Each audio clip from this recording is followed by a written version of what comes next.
at that office, we have 8:30 meetings. He wasn't gonna be here. You know, I'm one of them, I'm going, I think that's right.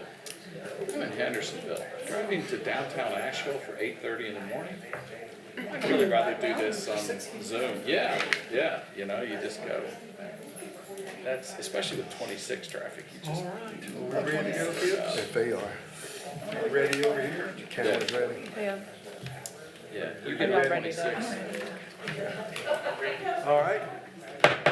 Call the meeting to order. Please stand for the Pledge of Allegiance. Pledge allegiance to the flag of the United States of America and to the republic for which it stands, one nation, under God, indivisible, with liberty and justice for all. We'll just stand for a moment of silence for your own thoughts and prayers.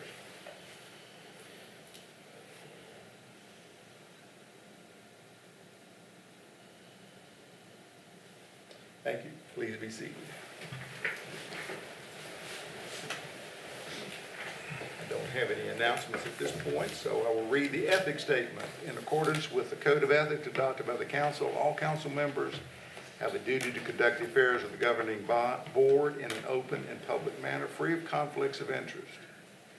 Is there any item on the agenda, the outcome of which will have a direct, substantial, and readily identifiable financial impact for any council member, his or her family, or close business associates? No. No. Does any council member have a financial interest in any public contract coming before this council today? No. No. There being none, all board members have a duty and obligation to vote. I don't think we've got any proclamations or awards right now. So we will move on into citizens' comment. First up is Phil Bessetti. If you'll come up, Phil.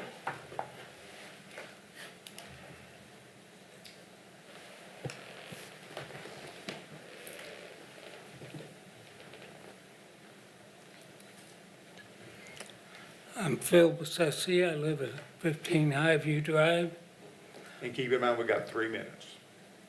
and my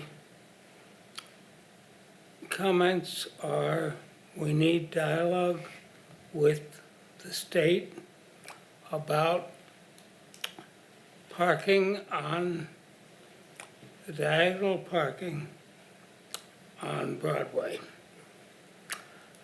And I believe we could put a sign on each space of diagonal parking, small cars only, and prohibit multi-length pickup trucks from sticking out into the road. I firmly believe that. Second, a personal objection is the number of potholes and the number of times I have to stop going down Route 9 because the white paint has attracted the edge of the road to be a pothole. And I have to stop for that because a big truck is coming the other way, forcing me to stop and let him hog the yellow line in the middle. So Okay. I want to complain about potholes and parking on Broadway. That's it. Very good. Duly noted. Thank you, sir. Thank you. Next, Dana Esposito.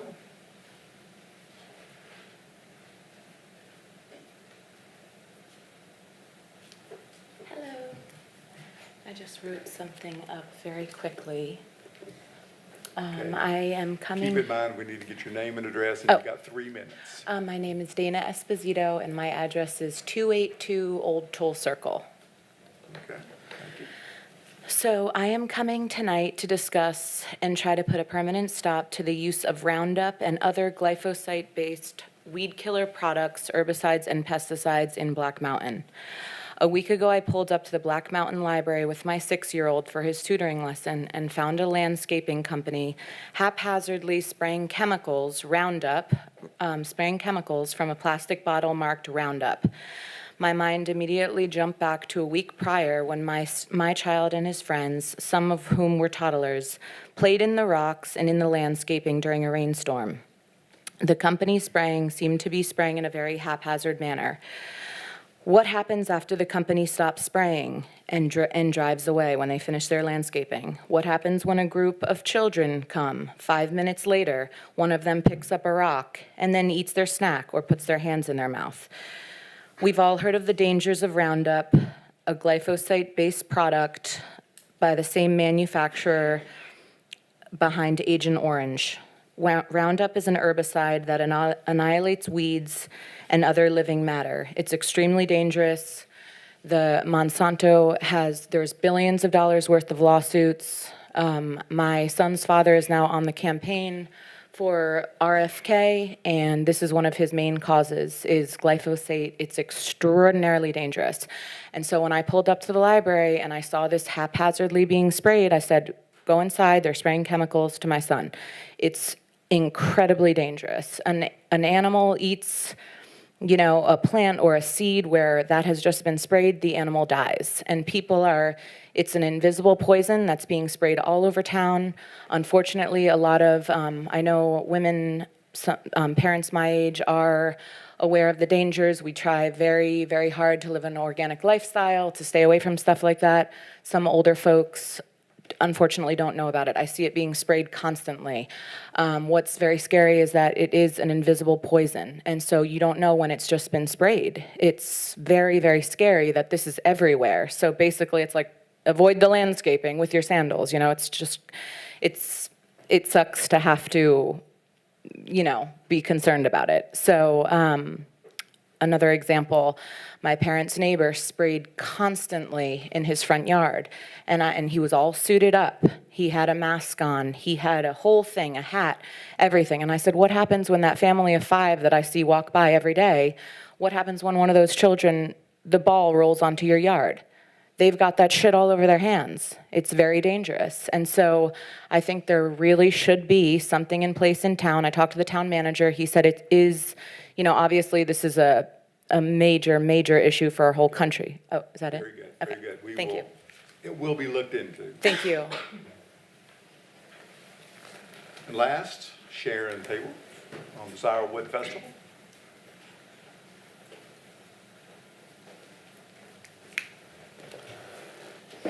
Good evening. My name is Sharon Tabor. I live at 141 North Fork Road, and I am the Executive Director of the Chamber of Commerce at 201 East State Street. In 4 weeks, the 45th Annual Sourwood Festival will be occurring. We've got a huge number of demonstrations with pottery and glass blowing and beekeeping and weaving. We've got 2 music stages again this year. We've reconfigured because we lost some space, but we have close to 150 vendors who'll be able to work in. We'll have a food court at the Sutton Avenue parking lot, which will help Jamie and his team hopefully contain the garbage. What we need help with, if anybody with a strong back, is we're trying to expedite check-in. And so we're trying to encourage our vendors to unload, move their vehicle, park it, and then come back. So we have the Montreat track team, the Owen wrestling team, but we need a lot more people that can watch the merchandise so people will feel comfortable leaving it. So if anybody feels the urge to assist, just give us a call at the chamber tomorrow. We appreciate it. Sounds good. Thank you. Good luck. All right, that is our citizens' comment. Now we got communications from the staff, and I think we've got a planning. We are actually going to hold the planning report until next month, and we will just have the annual street maintenance report for this evening. Okay.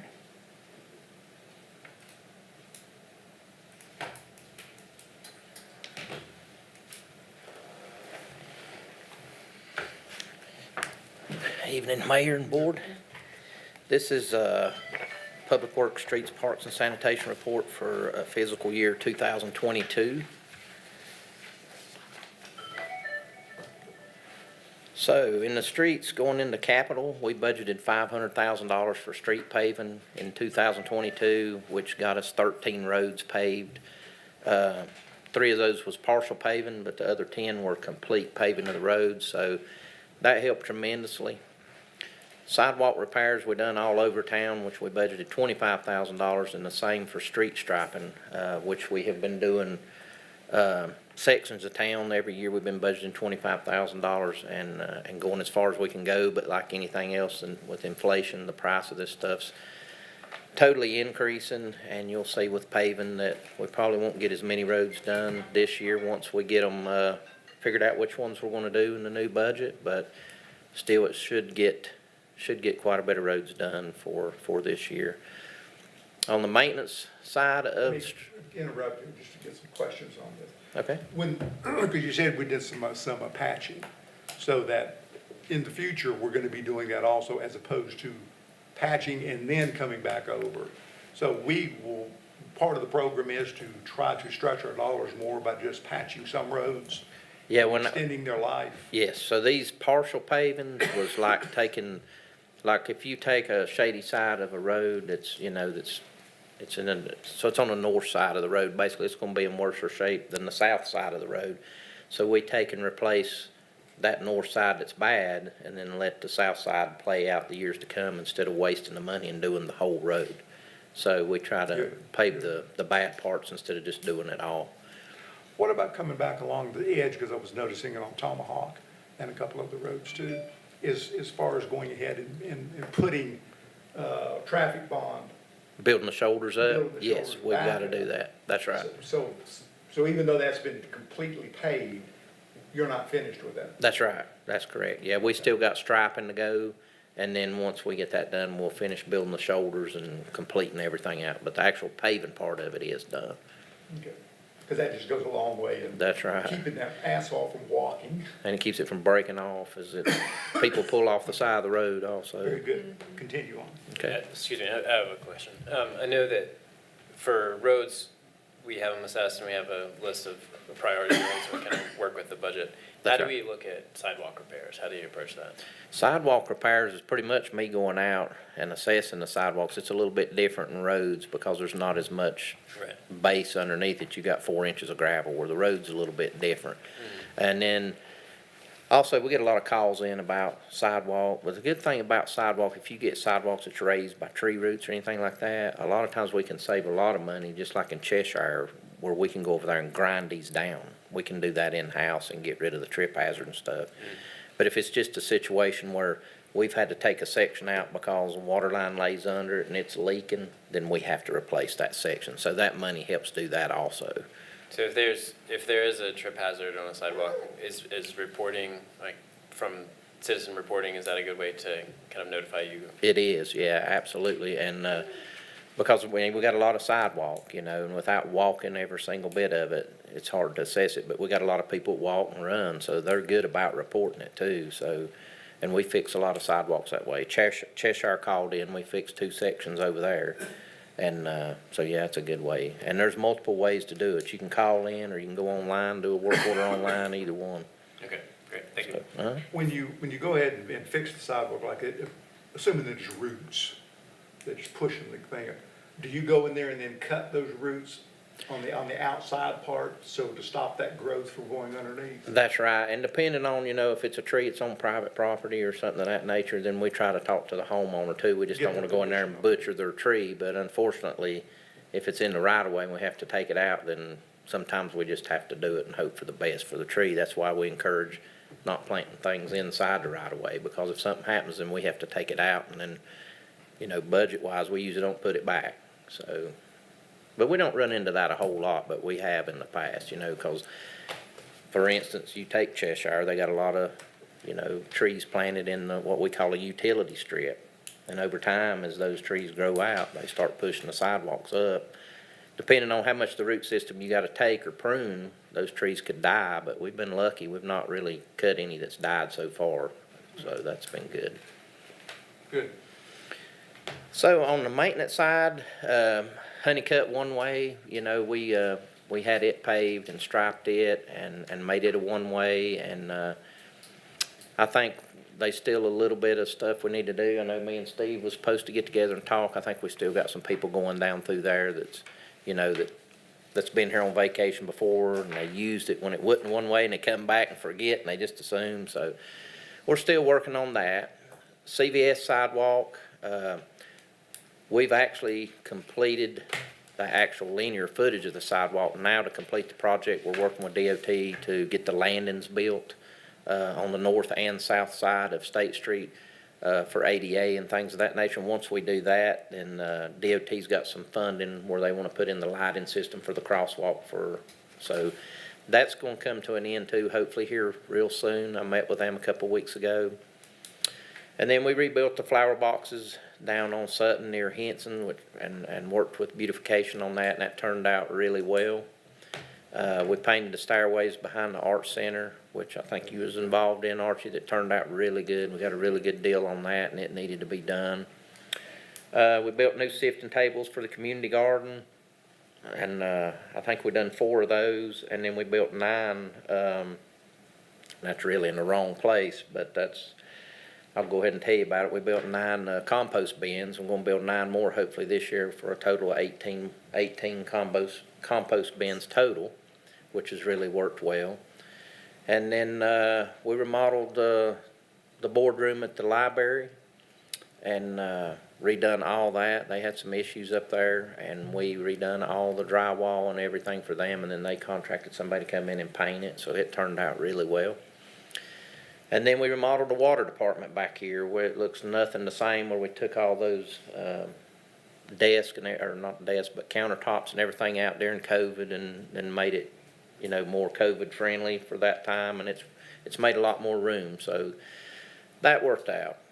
Our bridge inspections was completed in '22, and then they're coming up again. They come up every 2 years, and we usually piggyback DOT with that because they have people that bid, you know, engineering firms that bid to do their bridges, so we piggyback off of that, whoever wins it. And then we just report the findings or making, and it's on us to make the proper fixes to our bridges. You know, if they find anything wrong or any of the ratings are bad, then I report that to Raleigh, and then they keep it on file, and then we'll go 2 more years. And so that's how our bridge inspections come about. What do we do on that? If, let's say it's $10,000, do we pay 20% of that? And the state picks up 80%? I can't remember, Mike, totally, but I can look at that and find out, but it's not a big cost to us to piggyback them. Our cost more or less comes in if there's any bridge repairs that need to be made, then they get pretty costly. Well, that's really what I was speaking about. Yeah. The actual repair. Yeah, the actual repairs is totally on us. Yeah, because it's our bridges. DOT, they just let us piggyback them on the inspections, but when the inspections are done, the engineers will come and sit down with me, and they give a full report on what needs to be repaired or fixed, and then I have to go out and find. President, how many do we have that look critical that we gotta do, others that we could let a few years? So the one on Black Mountain Avenue that actually goes by our shop, we done some major work underneath it where it washed out during the flood one time. That was probably our worst one as far as maintenance. Usually it's just what they call end vents, which is where the bridge goes to the concrete. It's bad to rust there, and you have to replace a lot of bolts. So we've not had any really major work, but now the 9th Street Bridge and the East Street Bridge off of Flat Creek are probably our 2 worst bridges. And depending who the engineering firms are, they've went back and forth on these 2 bridges. My opinion personally is 9th Street's in the worst condition, but because East Street's a single span bridge, you know, they say it's in pretty bad shape too, but it's still not in a bad shape to where it's rated so low that it's ready for replacement, but it probably won't be too many years until it is. But everything that they've said we need to fix, we've had fixed. I mean, I've had welders under that bridge working above the water, you know, welding those beams. So other than that, our other bridges are in pretty good shape considering the floods and stuff we've had. And we got 7 total. We used to have 8, but South Blue Ridge Bridge, DOT took back and said it was theirs, that they were going to take care of it. So that saved us some money if it ever comes about. So we got 7 bridges total in town that we have to have Would they try inspected. to tie that in when they do the roundabout there? Uh, Is that gonna be 2 separate projects? that'd probably be 2 separate projects, I would say. Okay.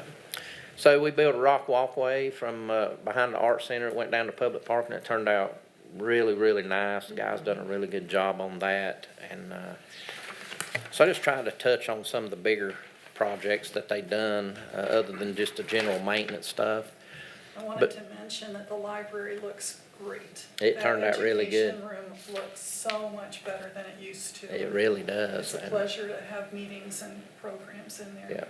yeah, yeah, it was, it definitely needed, it needed that. So parks maintenance, we repaired the mini splits at the Carver Center and got the cooling system working back good again. We built, once again, this is where it should have been, so I'm not gonna touch on that again. We rebuilt those compost bins at the community garden.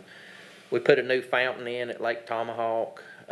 This one we actually spec'd out with a company that does fountains that's supposed to be way more robust than what's been in there because of the sediment stuff when it comes into the lake and goes out. You know, it's bad. It's just like a well pump. Basically, it's bad to eat those impellers up inside that. So this one's supposed to be designed for that, and it's been in there going on 2 years now. It won't be long, so it's done really good. We refurbished all the garden areas around town with the beautification committee, and it's always a pleasure working with them. And we got rid of a lot of stuff they wanted to get rid of and put some new stuff back, so they got town looking really good. And then we dredged Lake Tomahawk, and we do that 3 times a year. And we got that, it's actually due this month, so we got that on the to-do this month where we dredged the 4-bay, where we had all that fixed, try to keep that sediment from going into the lake. And Do you then. have any sense as to how successful that's been? Yeah, from my experience in doing it over those years, it's been really good, cause what's happened is they widen that 4-bay out and then they deepen it, and the whole idea of it is when that sediment comes down the creek, it sort of falls off into the deepest part and lets the clean water go out into the lake. So one good thing about it too is once they redone those banks and sloped those banks in the golf course, we used to haul dump truck loads of sediment, and now we don't haul near that. So that's worked out really good too. Got rid of the development up there at the end. Right, The golf so you ain't got all that sediment coming down, cause that was a lot of sediment coming into that also, so yeah, they all have to be clean, but we've seen a big decrease in the amount of sediment that's coming out of there, so it seems to be working really well. And then we landscaped and done some pruning at Town Square and took all these bushes out of the end of planting here where it was causing rot in the bottom of the building and let some sunlight in and just redone everything around here to try to help, and we still got some more stuff to do. And then we deep cleaned and repaired or repainted Cherry restrooms. That was before we got the deep freeze this past winter, and it busted everything, so they've been redone again, so they've had it twice. And then sanitation, this one's interesting.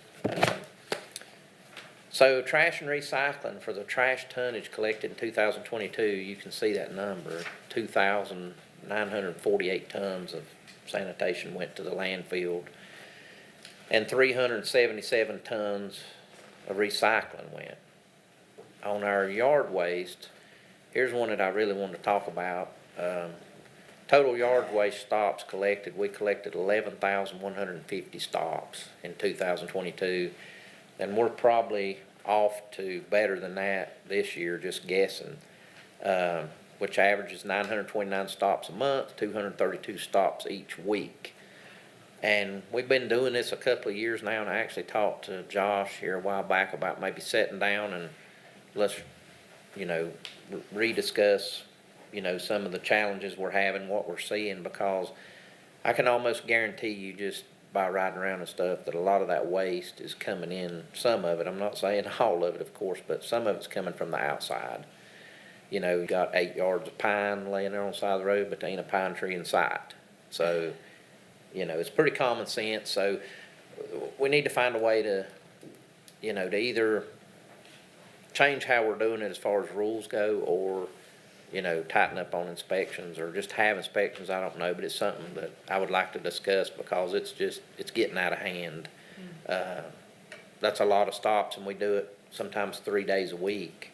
And we cleared out 100 stops last week, and before they finished that Friday, we'd already got 100 calls come in. So we're just breaking even. We're not ever getting ahead. And then all goes to the landfill. Some of it goes to the stump dump, and they grind it for mulch. And then some of it goes over here off of North Fork, and they burn it. They got a permit to burn it. And just depends on if they're taking it to burn or got a lot of rain, but The white goods and bulk and white goods, that goes to the landfill. yeah, that stuff goes to the transfer station, and then they can separate it out. The bu- We pay by the pound to take it there, right? Yes, yes, and, of course, you can see we had about 1,650 stops in, the bulk and white goods, and we average about 34 stops each week, you know, and there again, that goes down to sitting down and talking again, because what happens is it's just supposed to be things like refrigerators or sofas or whatever, and then you get some complexes or apartment complexes where they just clean out, and then you got a tractor trailer load of stuff, you know, but we take it, but,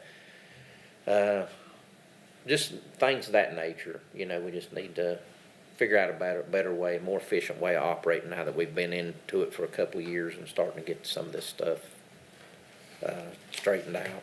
So as far as employee impact here, I assume that someone has to be full-time, well, and one truck has to be full-time on yard waste during the summer. That's at least. correct. Is that year-round, or is that? That's year round, yeah, and, you know, we talked about it, you know, a lot of people had talked about maybe doing, you know, recycle instead of bi-weekly, you know, doing it more often, but the only way that could happen is either you'd have to buy another truck and hire a couple people to do brush, would be about the only way that you could really do that, or we would have to, you know, adjust the brush issue to, I know some places I've checked into it only have brush pickup once a month, you know, where we're doing it 3 times a week.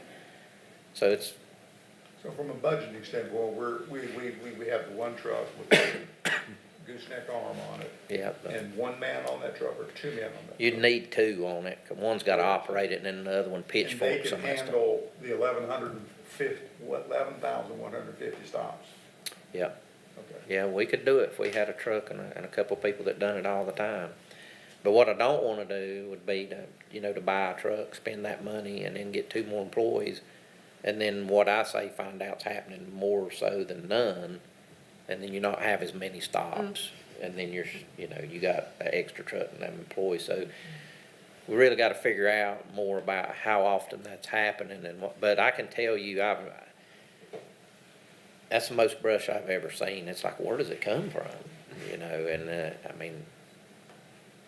I mean, you get one pile cleared out and they're stacking on it before, and we don't take lot clearing or anything or tree removal, you know, because we go actually look at it. If it's tree removal, you know, we tell them they have to get the concrete to do it, or contractors to do it, but, Well, it's looking like just from just the rough math, because we got roughly, 4,500 water taps in Black Mountain. So I'm saying That's right. we've got roughly 4,500, let's just round it, say 5,000 houses. yeah, Probably. That means each house is getting at least 2 pickups.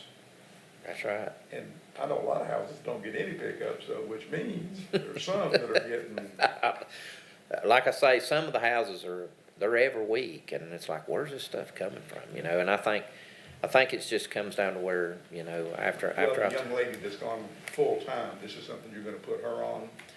Yeah, she's actually on a lot of stuff. I talked to her today. She's been going to the tailgate market and giving out a lot of literature there, you know, about recycling stuff. And she had some good feedback today and things of this nature. Yes, we can. Because this seemed like a great thing that she could go ahead That's right.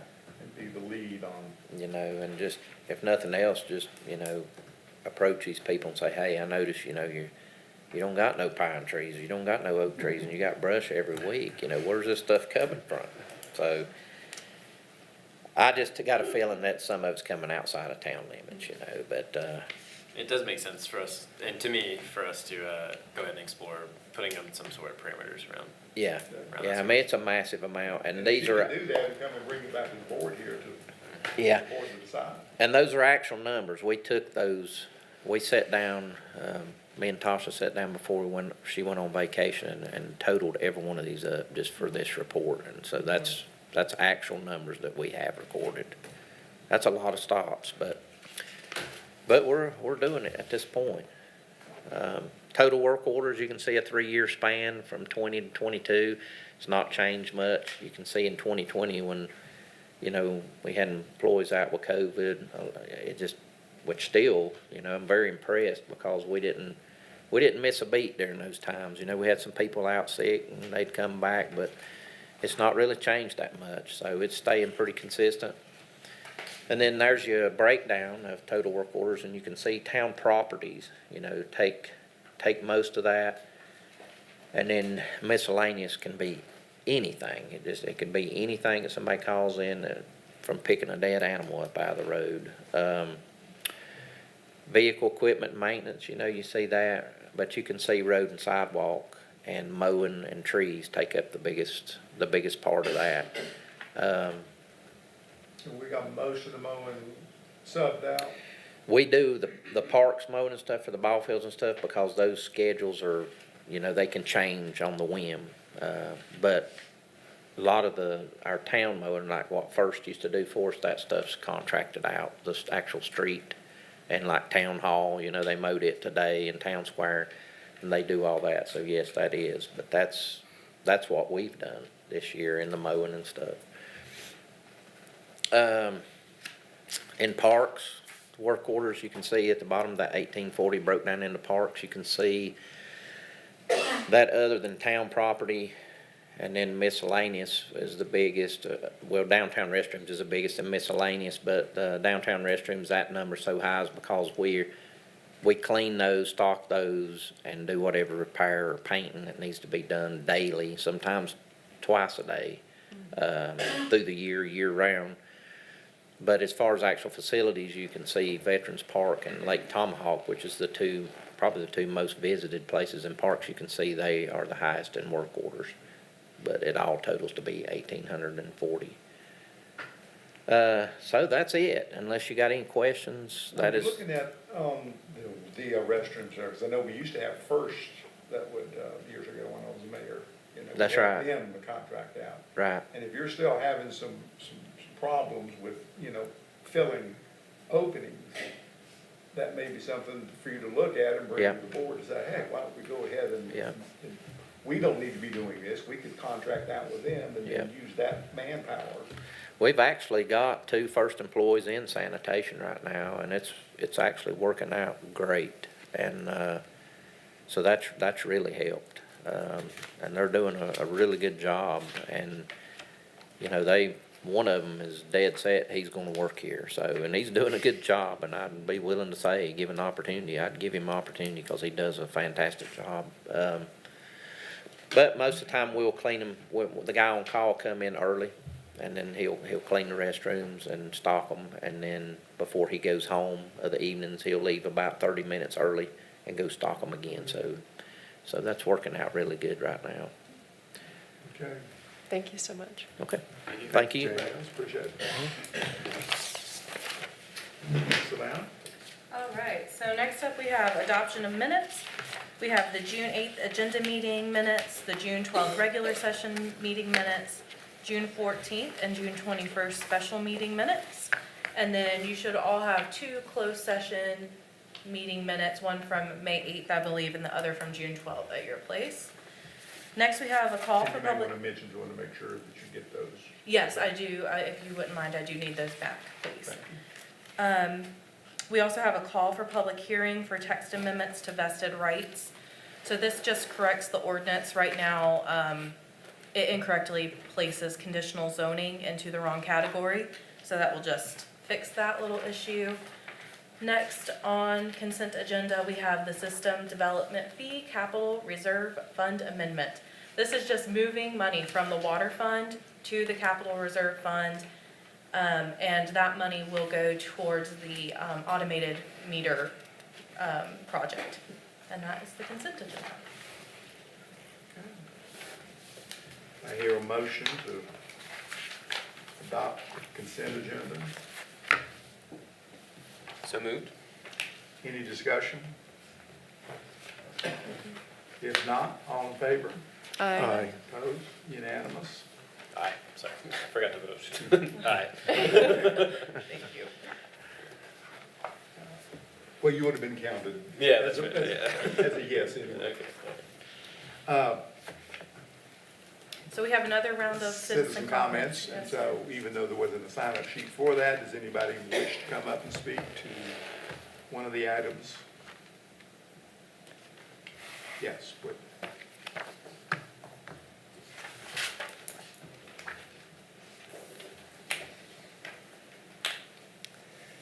Larry Perlman, 203 North Park Lane. Just wanted to say thank you to Jamie for what they do in the town.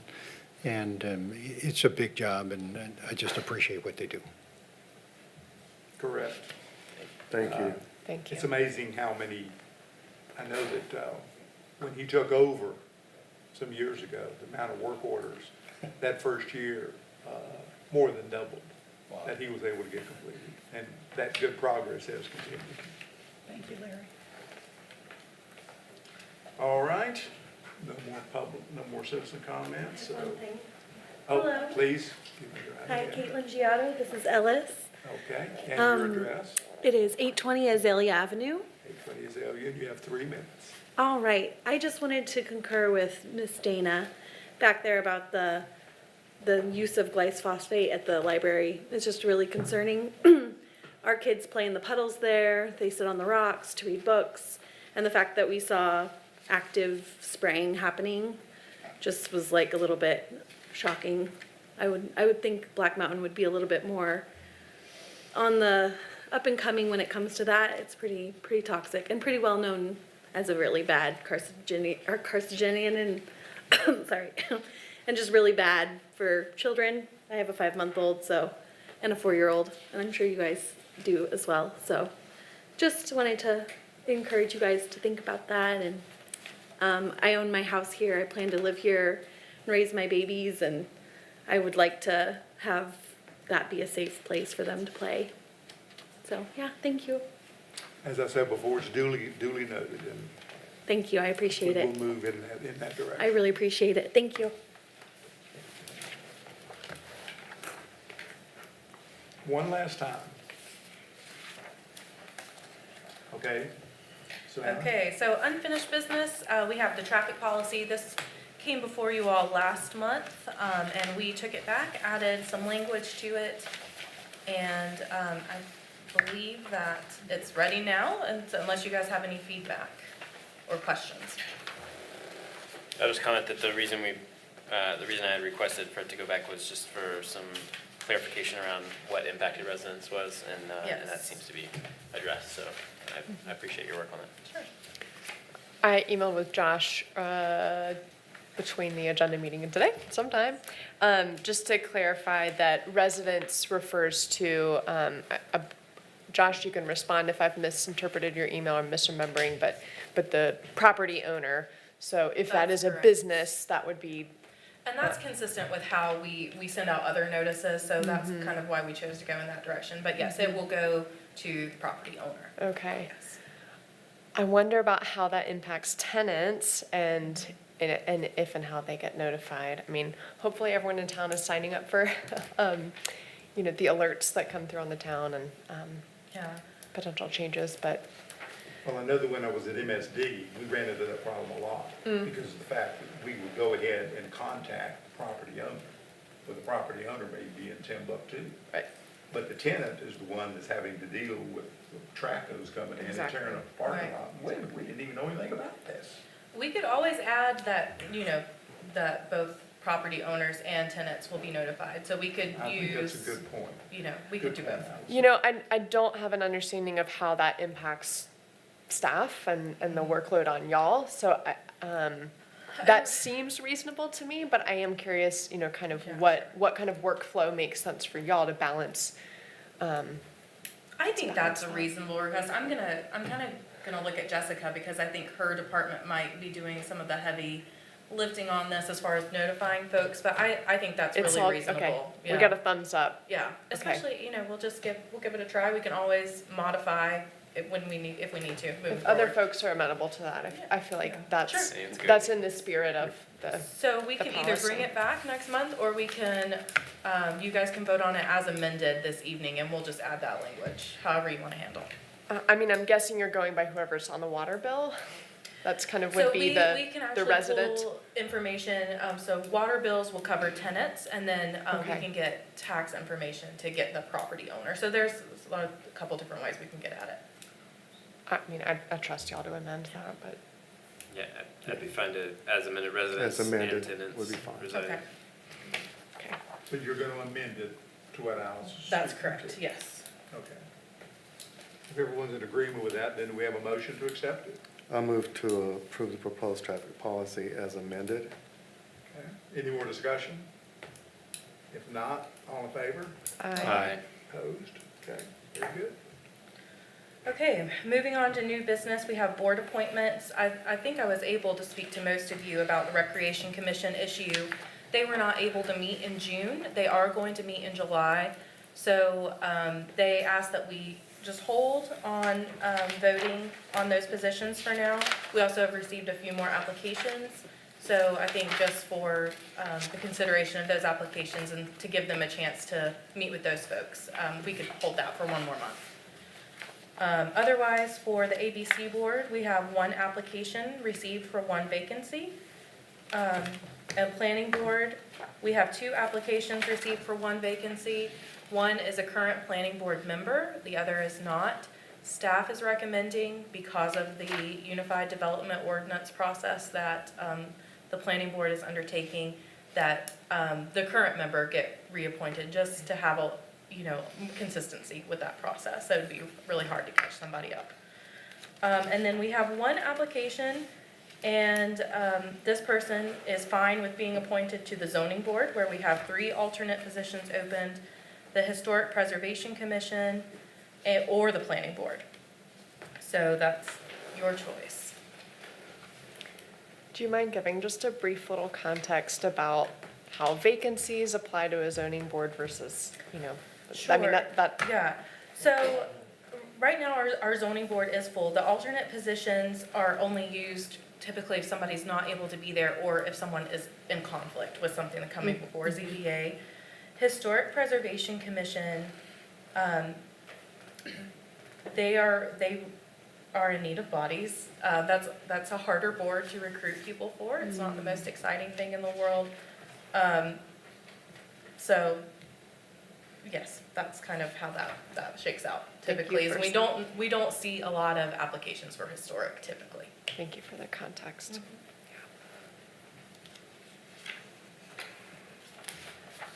So we're gonna scratch A. I think that's reasonable, Okay. to give that commission time. So then let's go to B, which is ABC board. Do I hear a motion? Or no vote, I guess it'd be a vote. I move to appoint Larry B. Harris to the ABC board. Okay. Any discussion? If not, all in favor? Aye. Okay, so that's taken care of. So now we got the planning board, we got 2 applications and 1 vacancy. Yes, so your planning board applicants are Rick Early, who has been on the planning board, as you all know, and then John Hines, and that's the application where, he's asking to be appointed to planning board or historic preservation or zoning. So that's your context there. Do I hear any nominations? Are we using the ballots? We use the So ballots. Let's use the ballots, and if you could just pass those down to me, that'd be great. And we use ballots, right, when there's more than, One, right, that's correct. that's, yeah.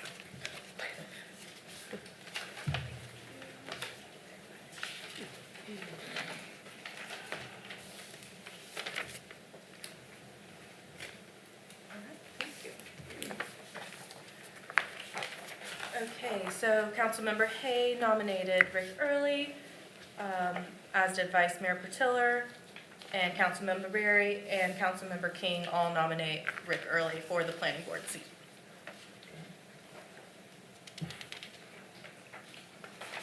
I move to appoint Rick Early to the planning board. Any discussion? Not? All in favor? Aye. Okay. So, next up, we have that kind of, application where they're asking to be appointed to one of the 3 boards. So, however you all want to handle that, it's up to you. So the zoning board is full, but there's one vacancy on, So the zoning board has the 3 alternate positions where they would be, called, they're supposed to attend the meetings, but, Exactly. they wouldn't necessarily be a voting member unless there was something that happened that Right. put another member out. The Historic Preservation Commission, does have vacancies, yes. okay. Savannah, do you have a sense as to how frequently the zoning board can't function? Not often, but yes, please.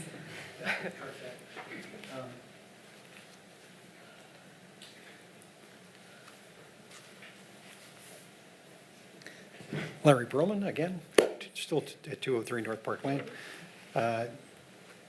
Since we've gotten 5 people on it, which was in the last maybe 5 or 6 months, we've been able to meet, except for once.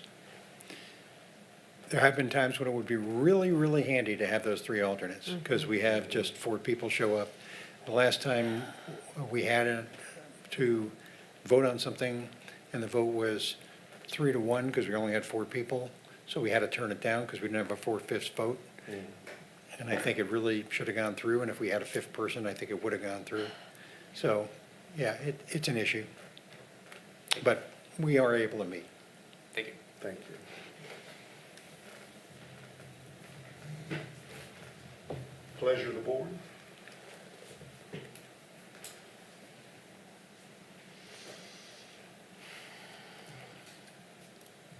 The Historic Preservation Commission can still meet even with 1 vacancy. That's right, yes.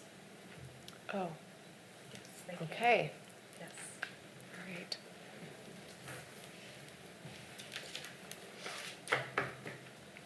Would be my, I, I'm sorry, you go. I was going to say, I would be inclined to appoint him to the zoning board.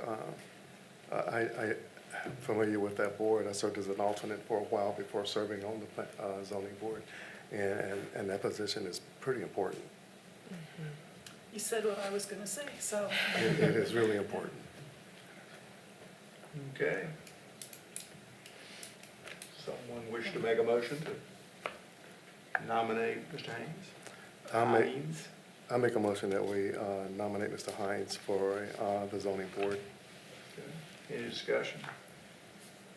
If not, all in favor? Aye. Okay. Very good. No excuses now, Larry. All right, so next up on new business, we have ordinance O-23-13. And so this is just moving illicit discharge from the land use code to the code of ordinances. There is no material change to the text. It's just moving it from land use to code of ordinances. This is also something that I emailed with Josh about this past week and got response from Jessica. I don't Yeah, know. I'm gonna have Jessica come up. Oh, okay. Yeah. She can answer any I think I questions got you my have. question answered via email, but I wanted to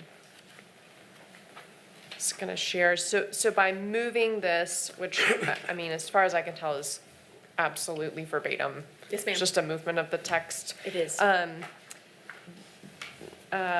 Under illicit connections, part 2, it talks about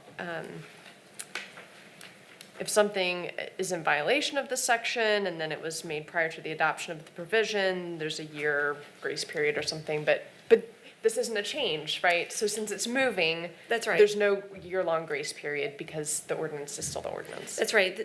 Once upon a time, this ordinance was buried in a different ordinance, and we teased it out in 2019. And so there was a 1-year grace period to resolve illicit connections at that time that has since expired. And so that would not apply. Nothing changes. Okay.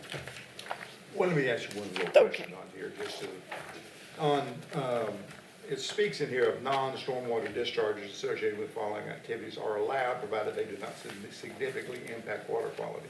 And it mentioned here landscape irrigation, Yes. so that then if water then is collected somewhere in some manner, that could be discharged into a stream. It's actually the MS4 system, and then it goes into the stream. Yeah, Into, a stream. well, no, I'm saying, so, Oh, sorry, we're under illicit connections or illicit discharge. well, I'm not even referring, I'm talking about just water that comes from landscape irrigation. That's right. Okay, It's, if it puddles somewhere, yes, and someone in it stays there, and maybe there's even another spring, yes, is it okay then to go ahead and put a French drain into that? yes, And put it into the stream? sure. Okay, very good, thank you. Okay, do I hear a motion? Make a motion that we approve the ordinance 0-23-13 as presented. Any discussion? Hearing none, all in favor? Aye. All right, very good. All right, so we obviously have no public hearings. I just have two quick announcements. One is that Citizens Academy starts on September 14th, and we want you to attend. So if you would like an application, you can find it on our website, or you can email me, town.clerk@tobm.org. We really would love to have you. It's a great program. The second thing I wanted to make sure the public is aware of is that we have something called a request tracker that's on our website. You can report code violations there, make requests for things like sidewalk repairs. All of that is available there. You can find it on our website by typing in code violation to the search bar. It should be the first or second thing that pops up. And that's all I have. And the name of that again, request. Request tracker. Thanks. And I would like to go ahead and welcome the Van Winkle firm. We are, Mr. Steve Williamson is the gentleman that's with us tonight.